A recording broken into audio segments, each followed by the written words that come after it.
Iran building up its defenses on its Kharg Island ahead of a potential U.S. ground operation, all as the Trump administration tries to find a diplomatic path to end the war. Sources familiar with U.S. intelligence reporting tell CNN Iran is laying traps and moving military personnel and air defenses to the tiny island that handles about 90% of the nation's crude exports. Sources also tell CNN the Pentagon is weighing a takeover of that island as a way to force the reopening of the Strait of Hormuz. But there is concern among officials about whether risks to U.S. troops outweigh the potential gain.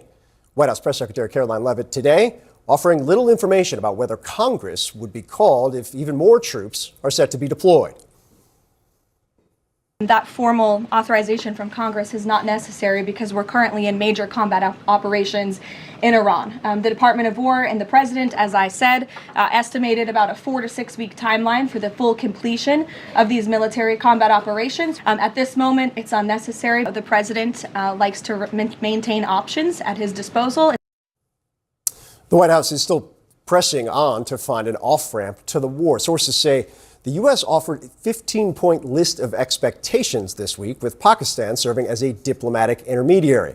An Iranian official today rejecting that proposal through state media. Iran is offering its own conditions, and the Iranian official says Tehran will not allow Trump to dictate the timing of the war's end. President Trump said Tuesday Vice President J.D. Vance, Secretary of State Marco Rubio, set to lead negotiations. Officials telling CNN a potential meeting this weekend could happen in Pakistan, although exact timing and location remains very fluid. The president also has said Secretary Rubio, along with Special Envoy Steve Witkoff and the president's son-in-law, Jared Kushner, will take part in negotiations with Iran, although it's still unclear whether they'll travel to Pakistan for a meeting this weekend. Let's discuss all of this with retired Brigadier General Steve Anderson. General, really appreciate you coming in. I want to start with the headlines that people may have seen. CNN reported about a deployment of about 1,000 troops from the 82nd Airborne. And just to start with the 82nd Airborne itself, spent a lot of time in Fort Bragg as a kid, the significance of the unit. It's a great unit. The immediate response force that they put together, probably about 1,000 troops, although some people are saying perhaps 2,000. That's probably about a battalion's worth. They can be on the ground in about 22 hours or so to fly to a place like probably Al Udeid Air Base in Qatar. That would put them, if the mission is Kharg Island, they'd be about 250 miles away. Still a long shot, but still something they could do. If the mission is in the Strait of Hormuz, as some people have talked about, that could be also 250 miles away, and they could go to seize an island there. But I mean, this is a light unit, okay? So they're going to have crew-served weapons. They're going to have individual weapons. They're going to have some mortars. They're going to have aviation support. They're going to have Apache helicopters. You know, they're going to probably be lifted in on Chinooks or maybe even Blackhawks. Probably take about 70 some odd Blackhawks to move a unit of that size, a battalion size, into Kharg Island. If they had C-130s and they wanted to do an airborne operation, which they could, take about probably 15 or so C-130s. But again, that's a very, very dangerous situation. So it's a very capable unit, but they're small. They're probably most ideal for taking something like the airfield at Kharg Island. The buildup that we've seen also, Marine units have been moving toward the region as well. I think there's a lot of questions about what it actually means, whether it's an optionality issue or whether it is, there are definitely going to be boots on the ground. Speaker Mike Johnson said this when he was asked about it. Listen. The buildup of troops is very different than boots on the ground. We don't have boots on the ground. I don't think that's the intention, but I think Iran should watch that buildup and they need to take note of that. The distinction there, I understand it on its face, but a buildup at this level to where it's at right now, is this something that can be pulled back with no repercussions? Absolutely, Phil. I mean, it could. I mean, it could be a bargaining chip, you know, for diplomacy, just like Speaker Johnson suggests. The MEU is going to be a very capable entity.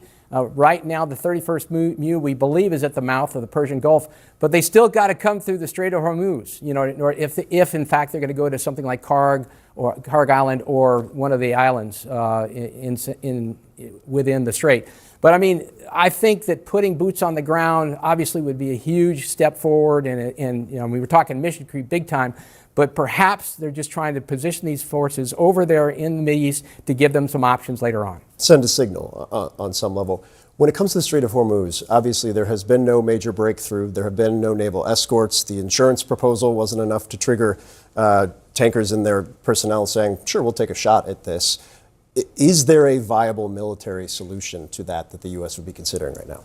I would think that probably the only viable military solution, the one that makes the most sense, is to have some kind of an escort mission. But it's going to still be fraught with peril because you're talking about an enemy, a committed enemy. I mean, 200,000, religious fanatics. That's what the IRGC is. These people are fighting to the death. They are not going to go down easily. It's either kill or be killed. They know if there's any kind of a regime change, they're gone. So they're going to continue to use all their asymmetric capabilities. They're going to use mines. They're going to use missiles. They're going to use probably some of the cruise missiles, like homemade cruise missiles. You remember, Phil, when the Moskva was sunk by the Ukrainians 4 years ago? That was essentially a surfboard on steroids. They also got drones, as we all know. So they're going to use all those elements of their power, their asymmetric power, to try to interdict the strait as best they possibly can. What is your sense right now, given what we've heard from the administration, just the scale of the military operation that's been underway, which from an air operation, successful, period, end of story. There's no question about that. What's left, do you think?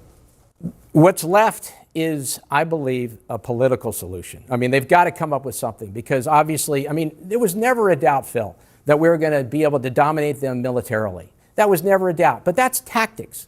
I'm talking strategy, and we don't really have an effective strategy, and we haven't really brought about an end of the war or even set the conditions, I think, to bring about an end of the war. Phil, you remember about a year and a half ago, maybe a year and a month ago, when President Trump was sitting in the Oval Office with Zelensky, and Trump kept yelling, "You don't have the cards, you don't have the cards." Zelensky had the cards. Trump just couldn't see them. The Iranians have the same cards. They have the will to fight. That's card number one. These are a committed, like I said, fanatical enemy. Card number two, they got the Strait of Hormuz. They've shut it down. We got 1,500 ships that are waiting to get through there. It's going to take 3 months to work off that backlog. And card number three, they still have 440 kilograms of highly enriched uranium. That hasn't been addressed with either. So the Iranians, have a lot of cards they can continue to play. And, the Trump administration needs to do something about all three. Is the diplomatic pathway that's being pursued right now the best option, in your view, that's on the table? I think it probably is. We got to come up with a diplomatic solution, because the military is not the right answer. President Trump tends to use the military because he can, because he knows when he says, hey, jump 6 feet or jump this high, they're going to do it. The problem is that diplomacy is much, much more difficult. They're going to have to develop some kind of diplomatic solution.